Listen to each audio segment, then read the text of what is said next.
talking about musicians and cool things and stuff. It's the Holly and Josh Show.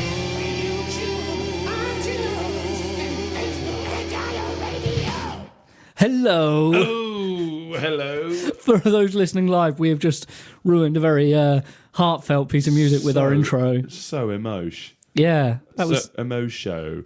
Well, welcome to the Holly and Josh Show, ladies and gentlemen. Your music podcast by musicians.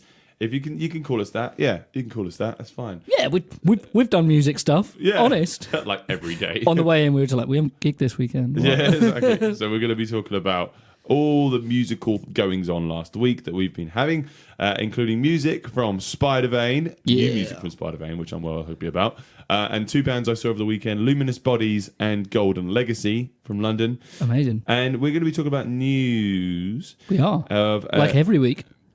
It's all about how Michael Jackson, well, they're not actual Michael Jackson, his agency has bought the rights to Sly and the Family Stones records. And we ask, is AI music still music? Beep. Yes, he said human music. But first, Harley, I just need to, know things. What'd you do? Please. Well, so yeah. Hi. Hey, hi. It's been a busy week for me actually. It was one of those weeks that started off with a week off. Right. I had 3 days of work booked that got cancelled about a month ago, and I went, you know what, I'm just going to leave this in the diary. Right. I know it's not happening, but I'm going to leave it in the diary. Just in case. More so, if anyone asks if I'm available, then I can say no, and I can give myself a week off. Yes. Because we're now entering into a very busy period for me. I've got a 6-week tour of AV work, and I'm just taking this time to do as little as possible. Yeah, that's smart. I think there's no problem with doing that. Yeah, which was good, especially as you heard us last week how unwell I was. Yeah. I really appreciated the time that I did absolutely nothing. Mm-hmm. I didn't do absolutely nothing because, of course, I am a Harley and incapable of doing nothing. Yeah. So I had some work. I did some warehouse work, prepping stuff. I did a whole day of prepping a load of stuff to be pat tested. All right, yeah. Very boring, but very important. You have all your stuff pat tested every year. Yes. For those who don't know what that means, it means anything that's portable that plugs into a 13-amp socket needs to be tested to show that it won't kill someone. It's pretty much that. Amps, any kind of lights you have, they have to be tested. Make sure, again, they're not going to kill anyone. Also, the IEC plugs, the kettle leads. Kettle leads, as they're more commonly known, need to be all checked and certified for life. When's the last time a kettle was actually built with a kettle lead? I saw one recently, but it looked mega old. I was like, that kettle should not be in service. That looks steam powered. Yeah. Oh, I want a steam powered kettle. That's the perpetual motion. Technically speaking, kettles are steam powered because the power's off the grid is like off. Oh yeah, true. Technically powered by steam. Turbines, yeah. Yeah. Let's go with that. I'm going to run with that. So there we go. I agree with you. Yeah, so that was pretty much like most of my week. However, I did have my PA system. I rented that out to Connor Adams for a couple of gigs this week. All right. Last week. He did a wedding on the Thursday, and so they were running the sound on their own. I don't know. I'm saying, oh right, we talked about this last week. Yeah. For anyone who doesn't listen chronologically, which I've been catching up on a lot of podcasts this week, and it's quite enjoyable. But then I have to, like, those podcasts that are like chronological. I'm like, I was listening to one. I'm like, this doesn't make any sense. Oh wait, no, I missed last week's one. The prequel. So if you've missed that, we're going to try and fill you in so you don't have to listen every week. So so they did a wedding on Thursday. I was with my girlfriend Charlie, and I said, I'm going to leave my phone on, and I'm going to just keep it there because I know he's going to phone me up. Toby, who was on drums, he knows how the system works, but every now and then something doesn't go to plan. I'm waiting for his phone call. And he phones me up. I'm like, here you go. Hey, man, how's it going? Yeah, everything's working fine. Just wondering, what was it? How do you rename the channels? Just so we can rename them. I'm like, oh, well, that's easy enough. I showed him how to do that. And it worked fine and everything was great, which I was really happy about. Which made me feel a lot more comfortable about going to the gig on Saturday where they were playing at the Cult Cafe. It's Cult Bar? Cult Cafe. Yes. On the waterfront. Both. Yes. We went along to watch the gig. And they also had a sound tech with them, a guy called Harry Moore. Very good sound tech. He helped record South Endora that I recorded. Was it earlier this year? Nice. As featured on the Harley and Josh show. Yeah, really, really knows what he's doing. Really switched on. And I turned up to hear what he can do with my system, and he made it sound amazing. Literally, it was great. And the great thing was because my desk is controlled by my phone, I was like, let's have a little look, see what he's done here. And I was looking and going, oh wow, that's intricate. I'm not going to touch that. I will save that so I can. Nice. My plan for tonight is I'm going to take it apart, what he's done, and kind of analyze what we can add to our show. That is amazing. I really like that. That shows the benefits of these sort of cloud controlled PA systems, because you can look at somebody else's mixing methods. Yeah. And try and see how you can, adapt them to your own thing. I did make. I mean, I wasn't going to just go ahead and do it without his say. But he came up to me just before the gig started, and he's like, I said everything. He goes, yeah. He goes, if you need, I was like, it sounds amazing. We'd only heard the support act. We had Dan Jacklin supporting, which was good to see him. Nice, yeah. I only saw 3 of his songs. I felt bad, but I didn't know he was supporting at the time. So right, yeah.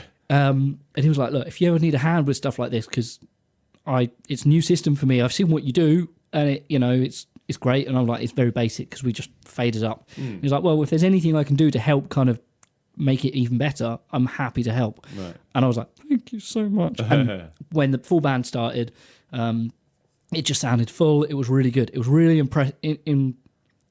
what was really interesting was there was no mics on the drums. It was just a kick drum mic on the drums. Right. Yet Toby said at the top of his just talking level, going and he said, he turned to Nick on guitar and went, it's a bit faster than usual on this one, or something like that. And I could hear it at the front. And I looked, he had so much compression. Because he had 3 layers of compression on the vocals alone. Right. Because he had compression on the vocals, then going into a vocal bus. Right. Which he had some more compression on, just for everyone. And he had a graphic EQ to ring out the mics. Just for everybody. So the bus was meaning that he had the same compressor for lots of different mics at the same time. Yeah, so we say bus. Say if you put them all on the bus. Yeah, so a channel is a person, and then they all get onto a bus. So there's multiple people on a bus. Yeah. And then he had compression on the front of house as well. So he had loads of control. It was just everything was always there, and it sounded really nice, really clean. Nothing sounded pushed, and it was just really nice. I was really happy with it. I guess the road is the front of house, the main channel. Right, okay, I guess. We still analogies. Yeah, I get you. Because all the buses go down the one road, just the main. And it was really nice, great sound. I had loads of fun. There were people dancing at the front all night.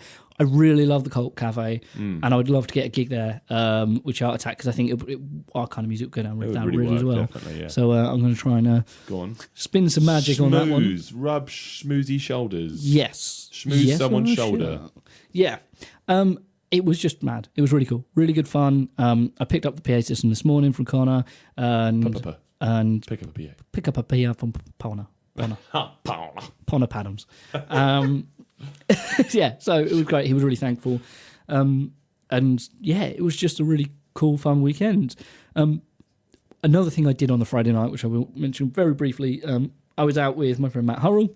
We went out for food and a nice little catch up. And we went out to an open mic night at the Steamboat on the Friday night, which was really quite nice. Yeah. Ran by James Morgan. Yeah. It was good to see him. We didn't get a chance to speak to him because he was so busy plugging people in and making sure everything runs. And we didn't stay. We didn't end up playing. We didn't. Right. We were just there to watch, and we filled ourselves with waffles and ice cream. So it probably wouldn't have gone down well. Waffling on. Which is really nice. I really they open mic nights at Steamboat are every 2 weeks, every fortnight on a Friday night. So if everybody wants to try out some new scenes and play some songs, just them and a mic and a guitar, head along to that. It was really good fun. Yeah, And, you don't realize just how fun it is until you're up there and doing Yeah. it and just meeting people. I like going to open mic nights and playing as just a bit of therapy. I'm kind of just every now and then I'm just like I just feel really good about being amongst those kind of communities and just singing and performing for the sake of performing. There's no kind of trying to get gigs or that you're not trying to sell Sometimes anything. you are, but there's also it's fielding a song like you were saying. It's kind of like if you've written a song and you just go straight and record it, which I've done a bunch of times. Sometimes when you play it live, it doesn't feel right. So sometimes you need to, once you've written a song, even if you've just got the bare bones of it, just go out and gig it, and then you'll find out what it's like to play it. Yeah. And whether that makes sense. Sometimes you just need something like to go out and just get other people to listen to it or other people's opinions until you know when it's finished. Yeah, that's definitely it. It was, really... there were a lot of people trying new stuff. There were some songs that I'd heard many times before from other artists who I'd seen on the scene before. And it was great because they'd do one new song, one old song and stuff like that. And it's like, that's great that the old ones still work, you know, and they're still passionate about it, because I'm one of those people that I get bored of song. I write a song and whatever, it's finished. I'm like, after I've played it 1,000 times whilst I've been perfecting it, once it gets to its finished point, I'm like, I'm bored of it before it's even got to a stage. Imagine that, and then being like a million album selling artist. I don't know. I was thinking about that about Jack White. He played a Bernie Sanders rally, I think last week. Okay. And there's a great video of him playing it and just like talking to the crowd. Everybody's super riled up because everybody loves Bernie there. Yeah. And starts playing Seven Nation Army, and it's slightly different to the record, but he gets passionate about it, and he's still really milking the audience and stuff. The crowd absolutely loves it, and I'm just thinking he must hate that riff. Yeah. I mean, probably, I don't know if you hate it, but he's played it so many times that he still manages to do a good show with it. Well, that's an interesting thing you say. It's slightly changed, because another thing we have been actually doing this week is with Chart Attacks getting stuff ready for our New Year's Eve gig. And where is it again? It's in the Maldives. Oh, swankies! Yeah. It's gonna be right. It's gonna be right. I'll bring you back some sand or something. Maldives, yeah. But Toby and Oscar have been prepping the tracks ready to go for this week's show, or this year's show. Sorry. Right. And he phoned me up. He was like, "We've redone 24 Karat Magic." So anyone who's seen our show, we open with 24K by Bruno Mars, and he's gone, "We came up with an idea of something we can do a bit different," and they've been really playing with it and stuff like that. And I heard the final copy, and it was like, "This is amazing," because I love this song. I don't want to get bored of it. So we've breathed some extra life out of these songs, which is great. We're rehearsing tomorrow night for the first time. So how do you know you're rehearsing tomorrow night? Is because you're organising yourself? Oh, yes. Differently. Oh, yeah, I was telling you this. Before we start the show, I said I've been getting really organised. So I've made myself a grid, and it's a 4x4 grid. It's only for this week. I should be a 4x... Oh, Where is this grid? It's just on a whiteboard at home. All right. So it's, high-tech stuff. That's pretty old school. It's pretty old school, yeah. Well, it's not as old school as cave paintings, but, Well, I guess I don't have a cave, you see. If I could, I would. I wonder what cave... I've been looking for somewhere new to live. Maybe I should get a cave. I'm not sure if there's many caves in Ipswich. Yeah, no. I'm sure there's a few, I think you're probably looking for somewhere a bit more storage. Yeah, that's true. Parking, accessible cave, parking. Yeah. And if I get a big cave, I could park the van in there. Yeah, I suppose so. Yeah. But I don't think you'll get one in a central location. So it's certainly not in Ipswich. No, definitely not. It's, yeah. Okay, well, that's a thing. Yeah. But it's worth thinking about. Yeah, exactly. Maybe I should just dig my own cave. Are there any cave realtors listening? Like estate agents that sell caves? What is the real estate price? What do you expect to buy a cave for? I bet they're bare expensive. Oh, was that like a joke on bears in a cave? I don't know. Is it technically a joke? I think so. I nearly laughed. Anyway, you can listen back to the recording. You can specifically hear me exhaling from my nose. Ha ha. So Harley, what was your favourite musical moment from last week? It was really cool. What I really loved during Conor Adams' gig, they did a bit where. It was great to see Nick Keeble on guitar, and he ran out in front of the stage. New Gibson, isn't he? Oh, it's amazing. It's so good. It looks beautiful. Yeah. But when he comes to his solo, he gets off the stage, comes out in front of people, and is surrounded by people, and without no care, is just there rocking it hard. Yeah. It amongst the audience. I'm like, that is showmanship at its best. He's got that so natural, and they all come out to the front of the stage at various points and just really just break down that barrier between the stage and the audience. Josh Carr from Hot Tramp does that. Yeah. Brad Pitt do that. Yeah. Pretty much throughout the set. They don't stay so on stage. cool. Yeah, no, it's such a cool little thing, and it's like I maybe I need to try and incorporate that more into our shows, because it really does. It gets people riled up and gets the show going. It's great, man. What about your favourite musical lesson from last week? I'm gonna go with bus compression. That's my lesson. Compression. I'm like, I've always done it, but never done it live, and it's certainly been an eye opener to go, right, let's try that live and see how that goes. Would really be great for harmonies, just to get all the vocals just working really pumping. Yeah, nice one, mate. Well, Harley, yeah, we're all just so proud of you, mate. That concludes our news section. What Harley did Harley do stuff? Yes, Harley did. Let's find out if he did. Well, goodness gracious. Let's play some music that I listened to last week. I really love this band. We've played them on the show before. This is Man's Milk by Luminous Bodies.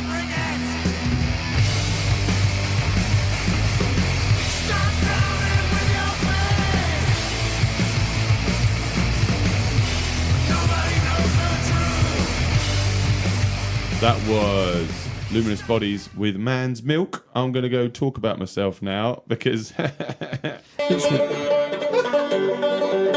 What did I do? Sorry about that rude banjo interruption. What was that, Harley? I was going to say, that's what you do. Right, yeah, exactly. Yeah. Right. What is that? So, Harley, I was all over the place. Were you? Well, kind of, yeah. So Mondays, I do All-Star Rock School. Yeah. And they've just started up a new school in Colchester. And so they've got a new bass tutor coming in, I think, this week. Yeah. But he couldn't make last week. So I just covered him on this one occasion. Yeah. We did the Monday night was really good, and then the Tuesday I was like, right, crikey, I'm going to meet a whole new group of students and try and get them playing a song in a night. It's just a weird thing, isn't it, that we do quite regularly, and then realise that it is an insane thing that we do. And then we do it and go, well, how did we do that? Yeah, exactly. I met like these kids for the first time, 5 of them who never picked up a bass, and at the end of it, they all could play like 3 songs. Amazing. I was super happy with them. But so the crazy thing though was that it was supposed to start at half past 5 that we knew about. Mm-hmm. We left off from Ipswich about 4:30 because that's enough time to get there from Ipswich to Colchester and have a bit of time to set up. Yeah. We get to about 45 minutes into the drive because I'd picked everybody up. We got a message saying you're supposed to be here at 15:15. So it was like, what? I don't have the thing. Where is it? Wait. What? Yay. So I started being like, okay, right, let's try and find a shortcut. And like there was roadworks as well, and a car crash. Oh no! And so we were stuck in traffic as well. Oh, that's terrible. So it's the worst. But we turned up and we had to just go straight in and just be like, "Hi, nice to meet you." Unpacking as we're talking to them. What's your name? What's your name? What do you do? What's your favorite thing? What's your kind of favorite bands and all this sort of thing? Yeah, being super flustered. But yeah, the kids all paid attention, so that was always really nice. Oh, that's good. That's always nice. Yeah, preferable. So then on Wednesday, so that was Monday. My Monday and Tuesday were All Stars, and then Wednesday. Tuesday and Wednesday, I'm at Smallland Primary teaching guitar and ukulele, getting them ready for performances at Snake Maltings. But after that, I went to there's one of the kids, Ollie from All Stars, the guitarist, used to come to Old Jet, and he's doing really, really well. I've done some private lessons with him, and like since getting out of the sort of the workshop experience and just doing one-to-one lessons, his guitar playing has gone. Whoosh, yeah, straight up to the moon. He's done really, really well. But he's started a band with 2 of his mates from school, and they're 8. Okay, I think 8. Yeah, so 3 8-year-olds, one on drums, Thomas singing, and Ollie playing guitar, Hugo playing drums, and basically they've got a gig coming up this month. That's like amazing. Their first ever gig in front of people. Oh wow! At 8 years old, right? So and they've chosen to do, what is it? TNT by AC/DC, Tune. We Will Rock You by Queen, Sweet Child of Mine by Guns N' Roses, and Eye of the Tiger by Survivor. Nice. I think that's all of them. Yeah, and Ollie's learnt all the solos from everything like this. So their parents basically just asked me to come along to their band practice and say, right, okay, just spend an hour with them, going, cool. this part needs to be redo this part. I mean, the drummer hadn't been taught the parts for it, so I'm sitting there going, right, I am an awful drummer. I will show you the basics of what this should sound like. Yeah. So I'm trying to do, Smoke on the Water going. Yeah. I can't do that. That's one of those things. It's a lot harder than you think it is, and then you go doing like, I can't do this. I mean, I kind of can at that tempo, but if I was trying to do Iron Maiden, I'm like, ah! But yeah, so they did really, really well, and I can't wait. We've got one more rehearsal with them before their performance, and I've said to them it's got to be a dress rehearsal. So we're going to go for like the full-on rock star outfits. Well, they don't have to be rock star outfits, but wearing a band t-shirt, trying to show them how to present yourself on stage so that you feel comfortable, and the audience, are watching and going, yeah, cool. They've really thought about the band. Yeah. From every single angle, not just the music, but just how the performance looks. Yeah. So yeah, I'm expecting that probably one of them will be wearing a great big Kiss outfit, like Gene Simmons with the great big makeup and a flaming guitar, and the rest of them would just be in check shirts and be like, "Oh, do you guys not get the memo?" So yeah, that was good. So my practice this week on guitar, I was just basically learning Phrygian dominant in lots of different positions because I've been used to it in first finger position. But I've been learning it in fourth finger, third finger, and second finger positions just so I can get different ways of climbing up it on the neck. Okay, cool. That's been a really great thing to practice because so recently, do you remember my band, the Black Swan? I do. You do? It was my metal band that had Mr. Dan Dolman on the drums. And I'm not laughing at Dan Dolman, I'm laughing at Harley because he's amazing. Mr. Tom McCarthy on the guitar theme. And Mr. Rich Webb on the bass and me singing and playing guitar. We haven't been able to gig because we just haven't found anywhere that pays properly. Yeah. Enough for 4 pro musicians that use a lot of time to rehearse these tracks. Could we be doing? And they're quite complex tracks, aren't they? Complex tracks. Yeah. You need to rehearse. So we just don't have the time or money for it. So I've just said to the guys look, let's just start this up again, but as a hobby of us just writing stuff. We don't have to gig. I mean, unless people ask for it, but we're just going to be writing a bunch of metal tunes and just playing and jamming together when we've got time. Stretch those metal chops again. Yeah, exactly. Yeah. Just get back into the speed playing, get back into writing a really tasty riff, So I was practicing Phrygian Dominant, and Dan Dolman had written a track in Phrygian Dominant, just sent a little acoustic video to us on our Facebook group. And he said, something like this. Let's do something like this. So it was in Phrygian Dominant. So I'd just been practicing Phrygian Dominant. And then... So was that just coincidental that you'd kind of been... No. Because of that, I was like, yeah, okay. So Dan's been doing stuff in Phrygian Dominant. That is a really good scale for metal, including bands like Lamb of God and Slayer use those scales. Yeah. So I was like, okay, I'm going into this. Did that. And then took Dan's song, put it into Logic and adapted it. And just sort of changed it using some harmonies that I'd learnt from doing those Phrygian. Put some electric guitar on it. Yes, exactly. So that was really fun. And that was quite a nice little sort of by way from practice into writing. Yeah. So practice putting practice practical. into practice. Yeah, practical practice. So yeah, that was fun. Just getting that done. We've just sent loads of ideas to the guys, and we're just working on it. Amazing. So my weekend though was incredible. So I had no gigs, which I was kind of glad about because I've got a cousin who lives in Canada, and he's just moved back to the UK, and I haven't seen him for years. And my cousin Sam, lots of love, mate. He's basically he's been back for about 2 months, and he's like, I've I don't know what to do. I've got no mates that live around here. I've got mates in London. Doesn't know what's happening, what's going on. Yeah, exactly. So what's going on? So I basically was like, dude, I need to come up to London and just go to a gig, just hang out with you and just catch up. And he's had a ridiculously interesting life. He's been at film school for 2 years and been a camera operator on major filming projects, including The Strain from Amazon. Okay. And then he's now working for Hat Trick Media, the same people that do Have I Got News for You and used to do Father Ted. Yeah, and so he just sort of tells me about just the incredible work that he's been doing in Canada. He was a camera operator on the Suicide Squad film. Okay, yeah. And so just really interesting conversation. But he was like, I don't know what to do. I've not got no idea what's going on in London at the moment. And I found out about Luminous Bodies, who I'm wearing their T-shirt right now. Pictured in our picture that we posted on our Facebook. Exactly right. They played the Swan in Ipswich last year. Yeah. And they popped up on my Facebook as saying that they were playing at the Macbeth in Hoxton, which is in East London, just near Old Street. Yeah. It was them and another band called Golden Legacy. It was an EP launch for this Golden Legacy band. Turn up to this place after long old tube ride from Watford, and so Luminous Bodies started at like 9ish, and they're an insane band. Yeah. So if you just the song we just listened to was Luminous Bodies. They got 2 drummers. Okay. 2 guitarists and a bass player. The singer looks like he's like, I don't know, he's descended from Valhalla. He's got amazing, this long grey hair, and like he's just got this insane look in his eye. And the 2 drummers are just like really good individually, and then together they're just insane. But there's just really good performances and just thrashing the crap out of a bunch of about drums. So. They said mid-set, they said, the bass player, she was ill. And they were just like, so we've just dragged her out of bed to come and play this gig. So can we have a big round of applause for it? For her? And we were just like, yeah, well done. And she's just like, yeah, shut up, get on with it. I want to go to bed.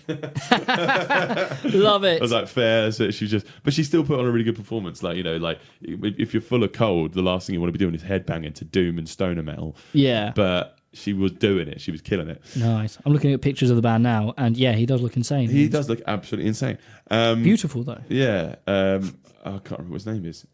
Grant or something? Yeah, I'll remember at some point. Gordon. No, he's gone. Gordon Watson. Gordon Watson. There we go. Yeah, nice guy. Nice. Broke a string halfway through, and I could see on his face that he's like, this happens every single time. He's like, and I was just like, I feel it. I feel you. But he still carried on the set. Just let the other guitarist do all the work. So after that was Golden Legacy, and they had it was their EP launch.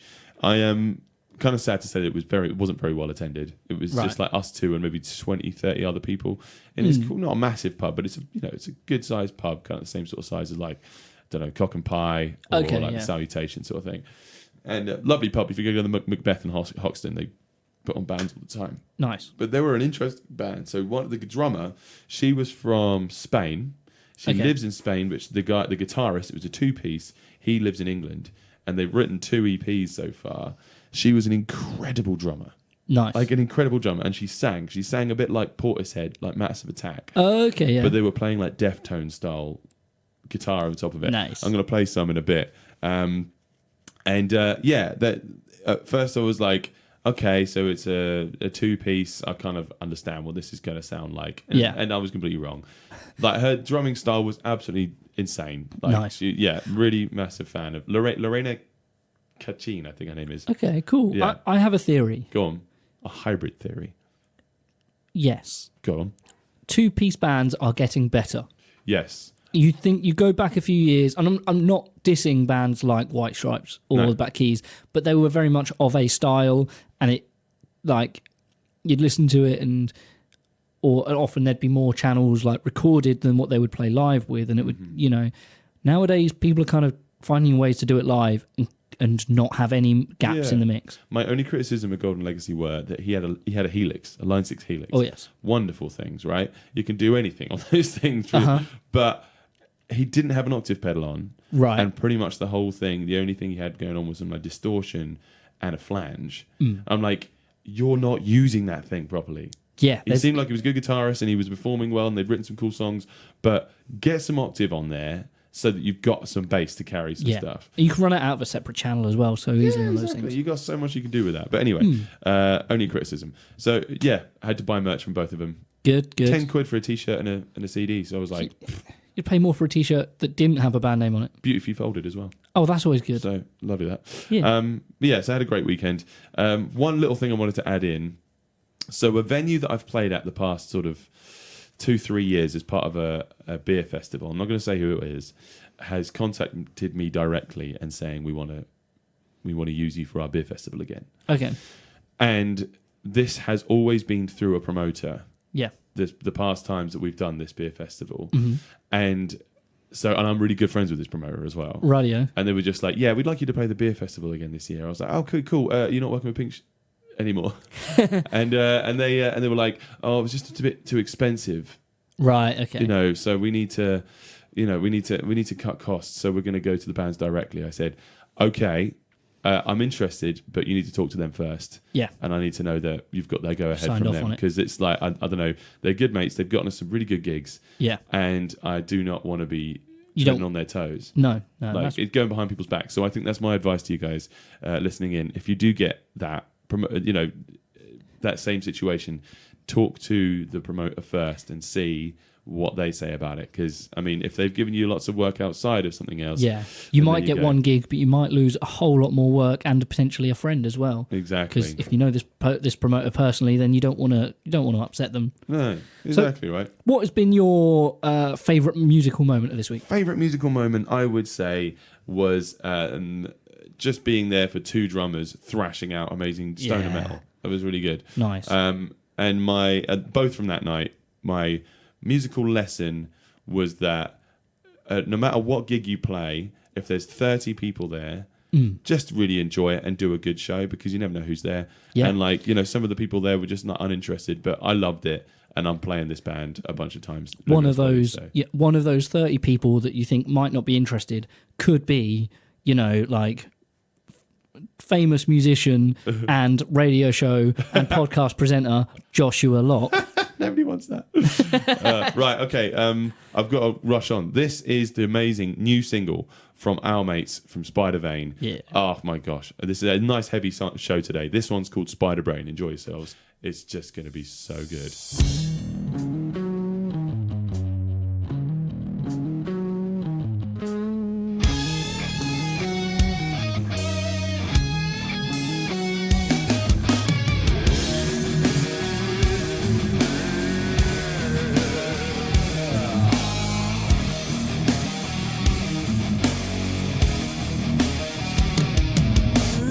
That was Spiderbrain by Spidervayne. There's a tongue twister for you. Incredible band. They are gigging this weekend in Ipswich, so you really need to check them out. We'll tell you about it in just a minute, but first we need to get to serious news.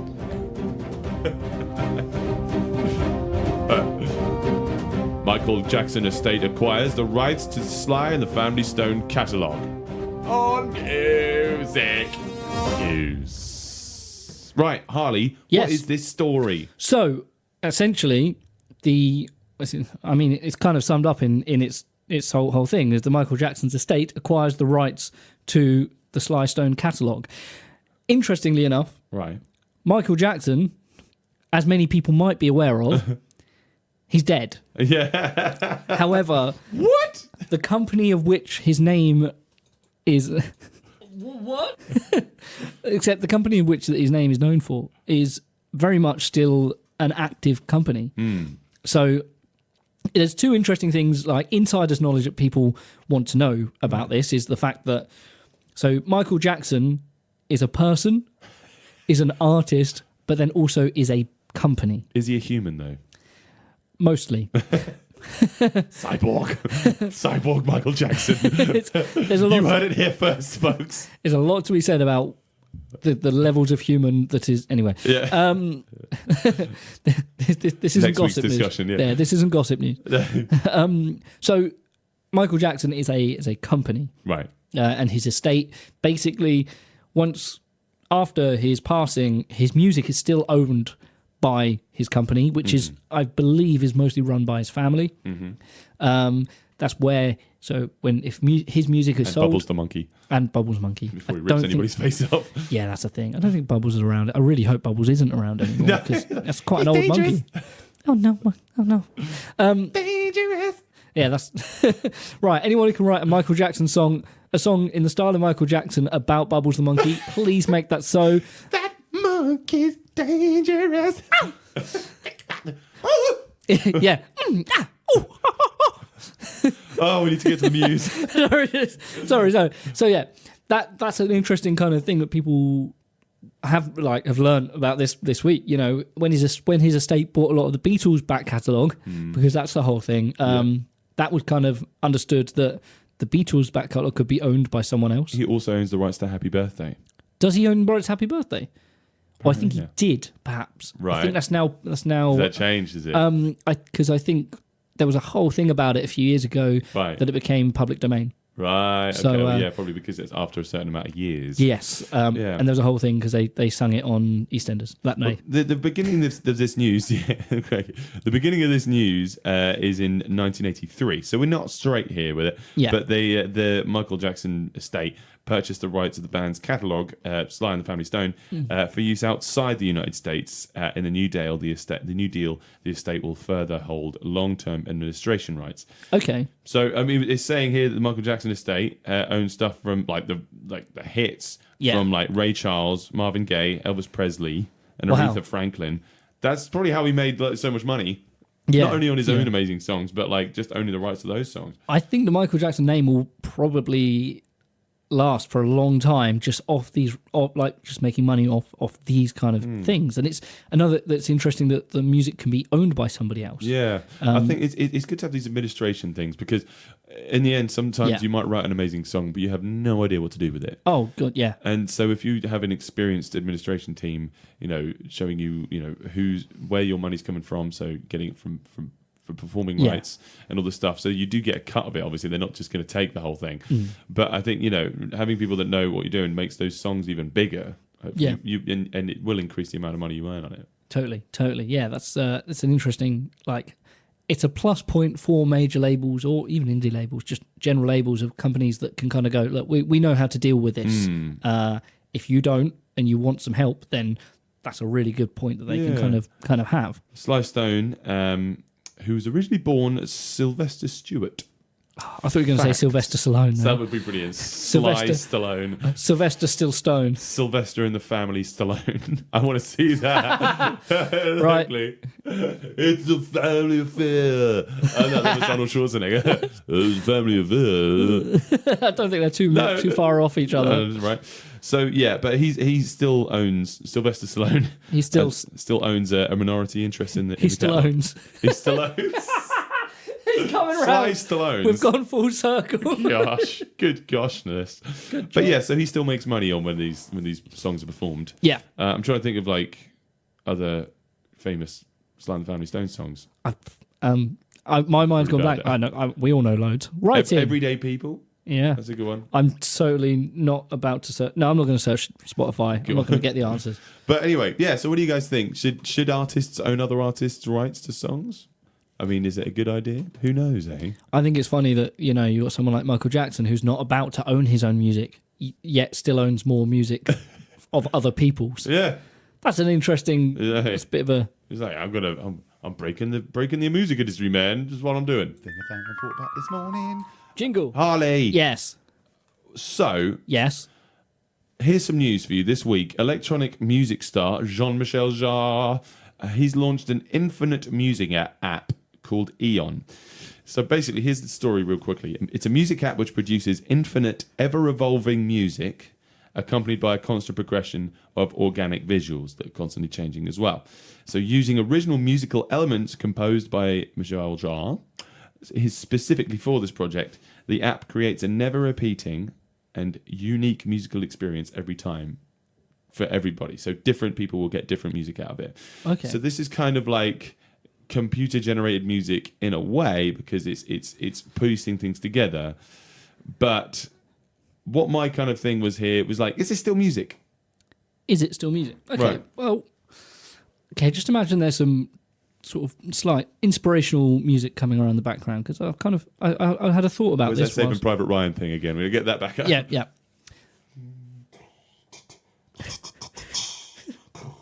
You just look like Darth Vader right now.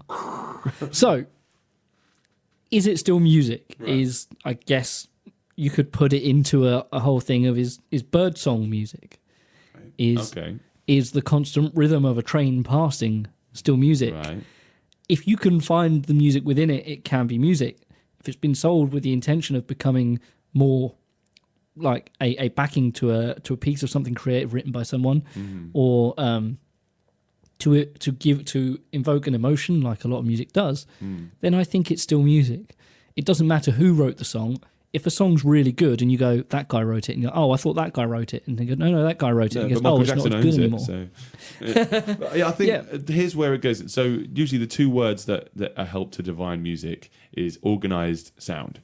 So it's that thing of somebody has curated it. Because there's like found sound recordings. You can get albums of that is literally just a mic in someone's pocket walking through London. Yeah. But what they'll do is that they'll take snippets from different parts of the journey and they'll put it together. And that creates that, that technically is music. Because it tells the story. Well, somebody's organised it and put it in a specific way. Like 433, John Cage, which is just silence.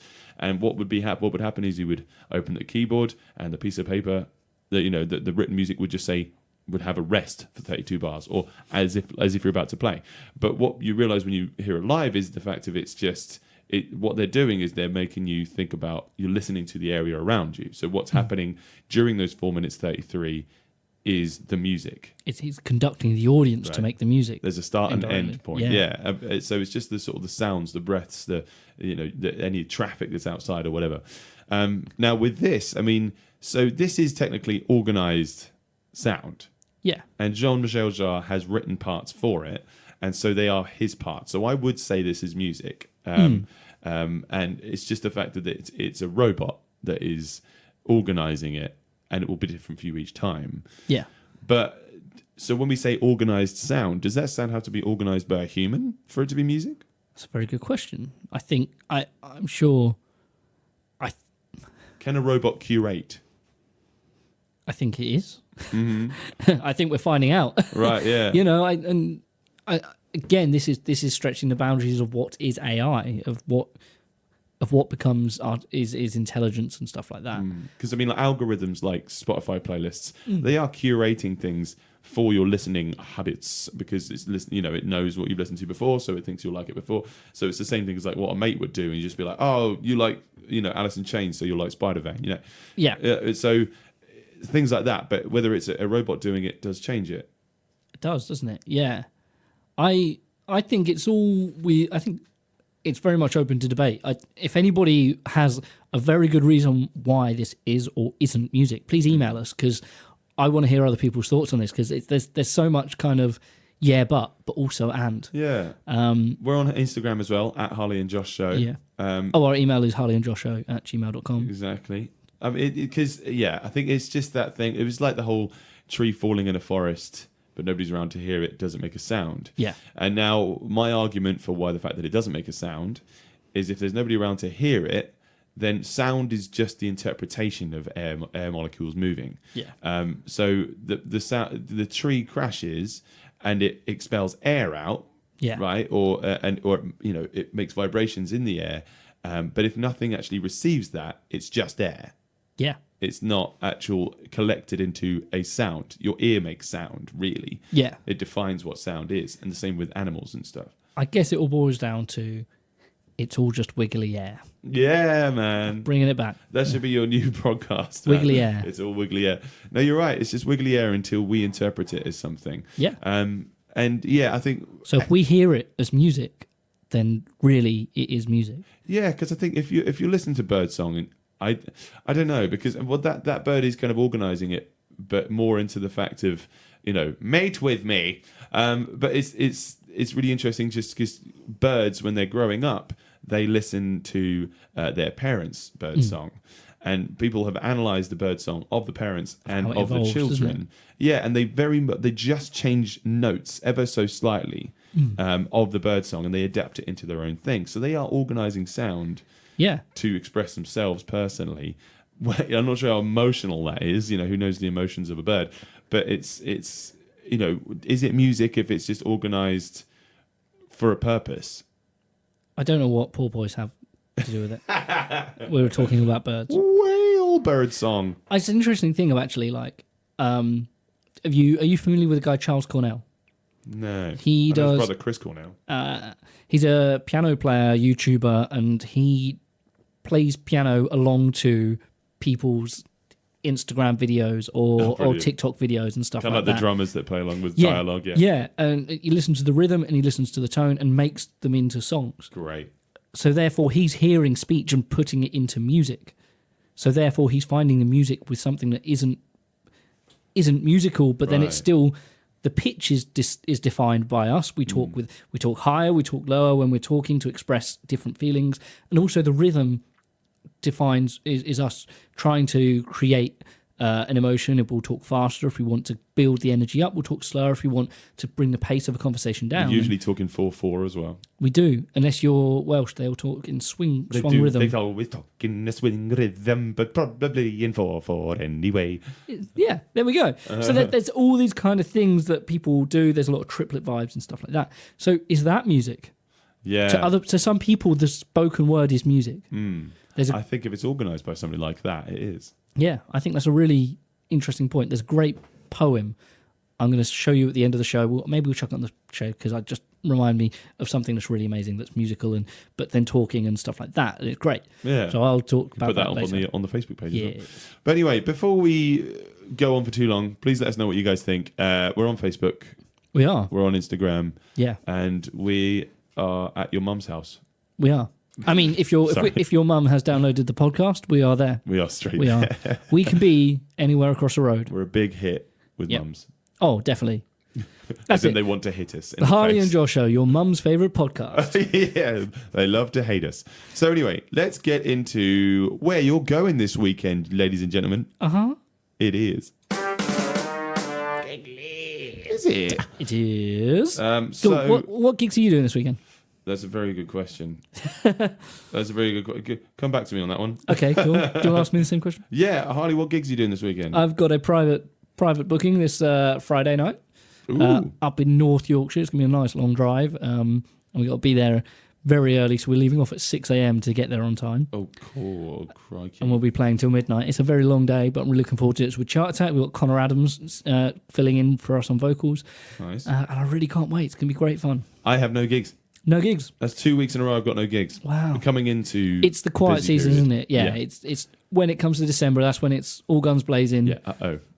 And yeah. Brilliant. Right, okay, cool. So the first gig we've got on the gig list is Claire Free, live and unplugged in Ipswich. That's Friday at 8 o'clock at the Brewers Arms. Just across the road. Just across the road Cool. in Ipswich, November 15th. We have also on the November the 15th, we have Altered Live, Chris Asker, Heidi C, Chaos, Sycorax, and Fear Love. That's at the St. Jude's Brewery Tavern, that one. Nice. So yeah, that's just around the corner. So you could go to both of those gigs. Yeah, you can. November 15th, also on the Friday, the wonderful The Frets, rockabilly band from around these parts for years. Influential on so many people, including myself. And Craig is an amazing guitarist because he plays in Go For Dust. So, nice. The Black Horse in Ipswich, Friday at 8:30. That is The Frets. Enjoy your rock and roll. Amazing. We have here, as I'm guessing this is also this is November the 16th. Yes. At the Hunters Club. We have Stretch Soul Gang, Gabby, ANG, Impilo, and Shadley Harris. Shadley, I want to say Shadley. Yeah. Let's go with Shadley. They'll be playing on the Saturday. It'll be that's a great lineup. That is a really good lineup. Yeah. Angel, Impilo, and Stretch Soul Gang on the same lineup is great. Always. Gabby Rivers is up and coming. I've not listened to Shadley Harris yet. I don't think they've got any recordings, but yeah, that's Saturday the 16th at 7:30, isn't it? Who else is playing on Saturday? Good segue. Yeah. Beneath the Embers. I believe they're from Colchester. We got Rays, who I think are from London, and the incredible Spidervayne, who we played earlier with their new single Spider Brain. They are playing at the Smokehouse this Saturday, the 16th of November. That'll be at 7:30. Nice, wonderful. Yeah, cool. That'll be a good one. Also on the Saturday, we are coming back. Well, yeah, what have we got right here? Coppers Bar and Felix. Oh, this local. Coppers, Harley. We're bringing it back. It's back. It's Coppers. It's Coppers. That silence to me going, wait, what? Which hill was I dying on again? I can't remember. It's been so long. What? How do you say it? Coppers. What? It's Coppers. It's Coppers. It's Copers. It's Coppers. Coppers. Anyway, so we got Soap Coppers, Your Auntie, Cabanas. as well as Harry Isaac Presley, which was going to be an awesome gig. I might be Yeah, about Soap that Your time. Auntie and Harry Isaac Presley on the same gig is amazing. Yeah, At the buddy. Copers, not Copas. Coppers Cabana. Copers, not Corpas. Uh-huh. So that's Saturday at 7 o'clock. That'll be a really fun gig. That both the front men there, Both amazing performers. hilarious. Yeah. As well. The last one we've got is the wonderful Icebreakers is back this month. Amazing. For the under 18s open mic night. The one and only Icebreakers run by our good old mate Rob Lewis. Yeah. That is this Sunday, 17th of November at the Railway on Vauxhall Road. There we go. And that's our music. For the It's week. a music gig list, isn't it? That's a good old chunk for midweek for mid-month music. Isn't it? Yeah, mid-month music. Oh, there's the 3 M's that we all love. Yeah, Harley, mate. Yeah. Lovely to talk to you as usual. It's good. It's good to see you. And, Yeah. well, Ladies and gentlemen, make sure you want to stick around for our Instagrams and Facebooks. Like and subscribe. Pretty please. That'd be absolutely wonderful. we've got a new competition or new question we've asked this week. Oh, yes. What was it? What artists have had the worst solo career after a band? Breaking from a band. Yeah. I said all of the Spice Girls. Potentially, yes. Who's it? I think Gareth said Mark Owen from Take That. I realise this is a really hard one because the ones who haven't done well, Right. you don't know about. Oh, right, yeah, of course. Yeah, exactly. Yeah. Well, Lynn said Ozzy Osbourne, but I think Ozzy Osbourne's done some great stuff He's since done Black really well, Sabbath, yeah. but maybe you just prefer Black Sabbath, I don't know. What was it? Nick Albert, he thinks Frank Turner. He does not like After a Million Dead. Fair. Yeah. I mean, they're two very different styles. But It was Dirk that said that, yeah. He's done well, though. Yeah. Perhaps. What was it? Nigel, anyone from any manufactured boy or girl band you can think of. Most of those bands were terrible, and solo projects were even worse. That's his words. Robbie Williams did all right. That's true, actually. Yeah. Kevin Walford, one word, Ringo. Anyway, so this I is... thought you were just going to leave it on that. Okay, bye. But yeah, anyway. Just drop the mic, burn Ringo Starr. That's all on the on our Facebook page, so get involved with the games, get involved with the amazing music that's going on. This is the second band I saw in London, Golden Legacy. Nice. Check them out, they've got a new EP out. Check us out next week. We love you, innit? Yeah. Bye. Bye. See you.